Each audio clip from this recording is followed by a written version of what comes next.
Hi అందరికీ welcome to our వేద YouTube channel. ఈరోజు మన ఛానల్లో పిల్లలకి ఎంతో ఇష్టమైన ఒక స్పాంజీ కేక్ ఎలా తయారు చేయాలో చూద్దామా? అందరూ అనుకుంటారు కేక్ అంటే చాలా పెద్ద ప్రాసెస్ అని.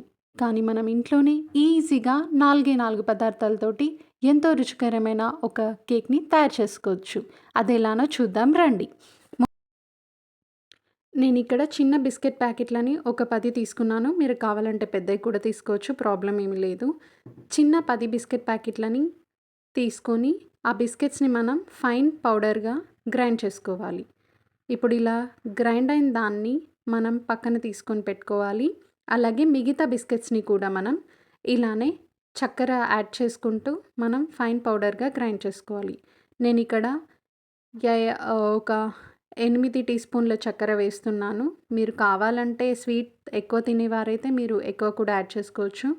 కానీ స్వీట్ మోడరేట్‌గా తినేవాళ్ళైతే 8 స్పూన్స్ సరిపోతుంది. సో, ఇక్కడ చక్కెర యాడ్ చేసుకొని మనం దీన్ని కూడా ఒక ఫైన్ పౌడర్ లాగా గ్రైండ్ చేసుకోవాలి. ఇది ఎక్కువ టైం ఏమీ పట్టదు.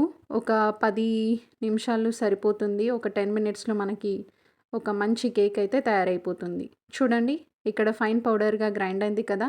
దీన్ని మనం ఒక బౌల్‌లోకి తీసుకొని వేసుకోవాలి. ఇందులోనే మనం మిగతా ఇంగ్రీడియెంట్స్ కూడా ఒకటిగా యాడ్ చేసుకోవాలి. చూడండి ఇలా వేసుకున్న దాంట్లో మనం ఫస్ట్ ఉండలు లేకుండా కలుపుకోవాలి. ఎందుకంటే మనం మిక్సీలో గ్రైండ్ చేసాం కాబట్టి అది ఉండలుగా అయితుంది. సో, దాన్ని మనం ఉండలు లేకుండగా కలుపుకొని ఇప్పుడు ఒక ప్యాకెట్ అంతా అదే ఒక టీ స్పూన్ అంతా మనం ఈ ఈనో పౌడర్ యాడ్ చేసుకుంటున్నాం. మీరు కావాలంటే దీని ప్లేస్‌లో మీరు బేకింగ్ పౌడర్ కూడా యాడ్ చేసుకోవచ్చు. కానీ అందరి ఇండ్లలో బేకింగ్ పౌడర్ ఉండదు కదా! సో, ఈజీగా మనకు అవైలబుల్‌లో ఉండే ఈనో పౌడర్‌ని నేను ఒక టీ స్పూన్ యాడ్ చేస్తున్నాను. ఇప్పుడు ఇలా యాడ్ చేసిన దాన్ని మంచిగా కలుపుకోవాలి. మంచిగా మిక్స్ అవ్వాలి. ఎక్కడ ఉండలు లేకుండా మంచిగా మిక్స్ చేసుకోండి. ఇప్పుడు ఇలా మిక్స్ చేసిన దాన్ని మనం దీంట్లోనే ఇప్పుడు కొంచెం పాలు యాడ్ చేసుకుంటూ కలుపుకోవాలి.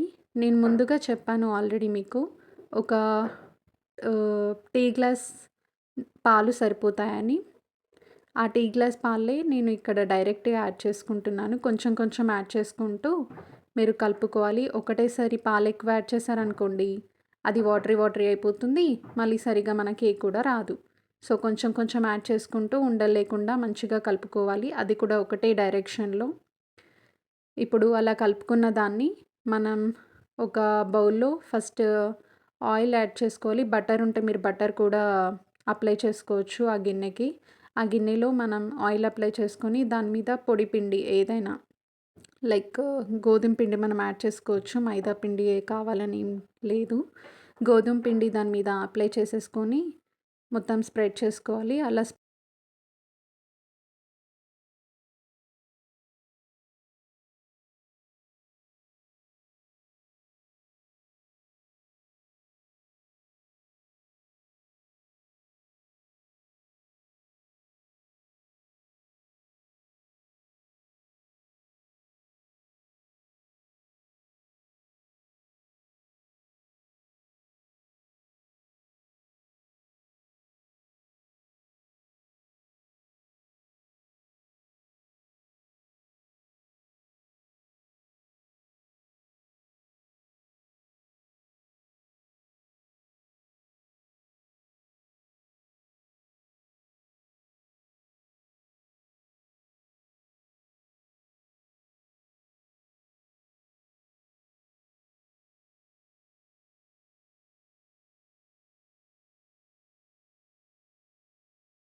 అలా స్ప్రెడ్ చేసుకున్న దాంట్లో మనం ముందుగా మిక్స్ చేసుకున్న ఈ కేక్ బ్యాటర్‌ని అందులో వేసేసుకొని గట్టిగా ట్యాప్ చేయాలి. సో దట్ ఏమైనా ఎయిర్ బబుల్స్ ఉంటే వెళ్ళిపోతాయి.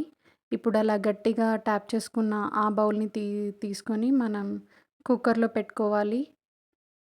కుక్కర్‌లో అడుగున కొంచెం సాల్ట్ వేసి దాని మీద ఒక ఏదైనా చిన్న ప్లేట్ గానీ, గిన్నె గానీ పెట్టుకొని దాని మీద మన ఈ కేక్ బ్యాటర్ గిన్నెని కూడా పెట్టుకోవాలి. పెట్టుకొని ఆహ్, ఇంకా లిడ్ క్లోజ్ చేసేసి, మీరు లిడ్ క్లోజ్ చేసే ముందర దాని విజిల్ ఇంకా అలాగే కుక్కర్ మూతకుండే లోపలుండే రబ్బర్‌ని కూడా తీసేసుకొని జస్ట్ దాన్ని మాత్రమే మీద పెట్టుకోవాలి.